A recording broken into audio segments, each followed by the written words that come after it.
Good morning to all of you students. आइए आज हम बात करते हैं। अगला टॉपिक है, बहुत अच्छा टॉपिक है, पर्यावरण पर प्रभाव। देखिए क्या है, उद्योग फैक्ट्री लगाए जाते हैं तो पर्यावरण पर क्या प्रभाव पड़ता है, अर्थात वैश्वीकरण की पर्यावरण पर क्या प्रभाव पड़ता है। आइए इसके बारे में हम जानते हैं। ठीक है, देखिए इसका प्रभाव पर्यावरण पर कैसा है। वैश्वीकरण की कुछ दशकों की इस परिघटना से कई क्षेत्रों में भले ही लाभ हुआ हो, लेकिन इसने नई चिंताएं भी पैदा की है।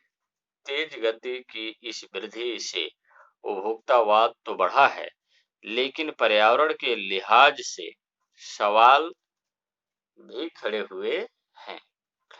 विश्व स्वास्थ्य संगठन के अध्ययन के मुताबिक दिल्ली दुनिया के प्रदूषित शहरों में से एक है, आप भी जानते हैं। उसने अपने अध्ययन में पाया कि दिल्ली की हवा में पीएम है ना 2.5 नामक कण का स्तर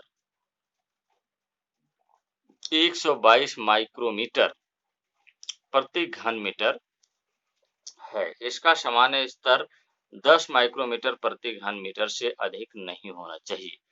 2008 में केंद्रीय प्रदूषण नियंत्रण बोर्ड ने अपने अध्ययन में पाया कि दिल्ली में स्कूल जाने वाले 40% बच्चों के फेफड़े प्रदूषित होने के कारण क्या हो चुका है, होने के कारण क्षतिग्रस्त है, जिसको ठीक नहीं किया जा सकता है, नहीं किया जा सकता।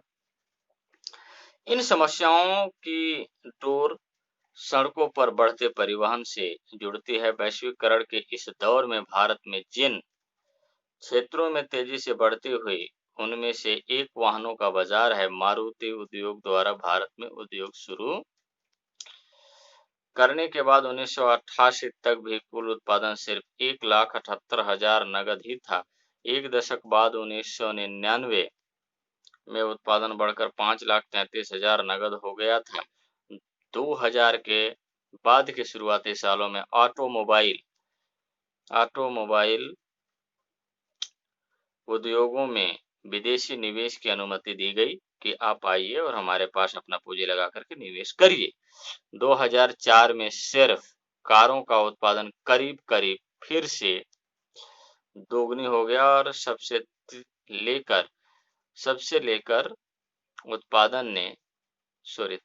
लेकर उत्पादन ने ऊंची छलांग लगाना शुरू कर दिया। एक आंकड़े के मुताबिक अकेले दिल्ली में ही प्रतिदिन 1400 के हिसाब से वाहन बढ़ रहे हैं। सोचिए, 1400 प्रतिदिन के हिसाब से वाहन बढ़ रहे हैं। ऐसा लगता है वाहन ही हो जाएंगे आदमी से ज्यादा। उत्पादन और वृद्धि के लिहाज से देखें तो ये आंकड़े सुखद लग सकते हैं, परंतु जीवन स्तर पर होने वाले इनके अवसर को देखें तो तस्वीर कैसे लगेगा, दुखद लगती है। क्योंकि वाहनों के लिए सड़क चाहिए और सड़क के लिए जमीन। शहर सड़कों के जाल व कंक्रीट के जंगल में तब्दील होते जा रहे हैं। पेड़ कट रहे हैं। जमीन में वर्षा जल को अवशोषित करने की क्षमता कमजोर होने से जल संकट गहराता जा रहा है। इसका प्रभाव सभी पर पड़ रहा है। ठीक है, ये देख रहे हैं आप दिल्ली के हालचाल। ये पूरी इतनी गाड़ी मत पूछिए। ठीक है, स्वाभाविक सी बात है कि उसका प्रभाव पड़ेगा लोगों पर। ठीक है, आइए उसके बाद आगे हम जानते हैं न्याय संगत वैश्वीकरण की ओर। ऐसा होना चाहिए कि न्याय संगत वैश्वीकरण होना चाहिए। आइए देखते हैं। इस अध्याय में हमने वैश्वीकरण की वर्तमान अवस्था का अध्ययन किया। वैश्वीकरण विभिन्न देशों के बीच तीव्र एकीकरण की प्रक्रिया है। यह अधिकतर विदेशी निवेश और विदेशी व्यापार के द्वारा संभव हो रहा है। बहुराष्ट्रीय कंपनियां बहुत से देश मिलकर के कंपनियां बनाते हैं, जिसे हम बहुराष्ट्रीय कंपनियां कहते हैं। विदेशी यानी वैश्वीकरण की प्रक्रिया में मुख्य भूमिका निभा रही है। अधिक से अधिक बहुराष्ट्रीय कंपनियां विश्व के उन स्थानों की खोज कर रही है जो उनके उत्पादन के लिए ज्यादा सस्ता हो, यानी उत्पादन सस्ते में हो और लाभ ज्यादा हो। परिणामतः उत्पादन कार्य जटिल ढंग से संगठित किया जा रहा है। देश के बीच उत्पादन को संगठित करने में प्रौद्योगिकी, विशेषकर सूचना प्रौद्योगिकी ने एक बड़ी भूमिका निभाई है।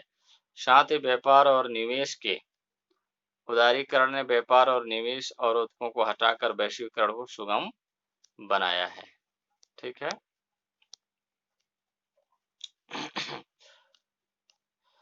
जबकि वैश्वीकरण से धनी उपभोक्ता और कुशल, शिक्षित एवं धनी उत्पादक ही लाभान्वित हुए हैं, परंतु बढ़ती प्रतिस्पर्धा से अनेक छोटे उत्पादक और श्रमिक प्रभावित हुए हैं।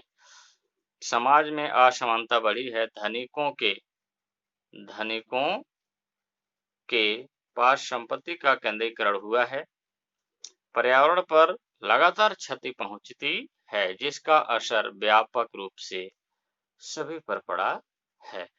क्योंकि वैश्वीकरण अब एक सच्चाई है, तो वैश्वीकरण को अधिक न्याय संगत कैसे बनाया जा सकता है, इस पर सवाल गंभीर हो रहा है।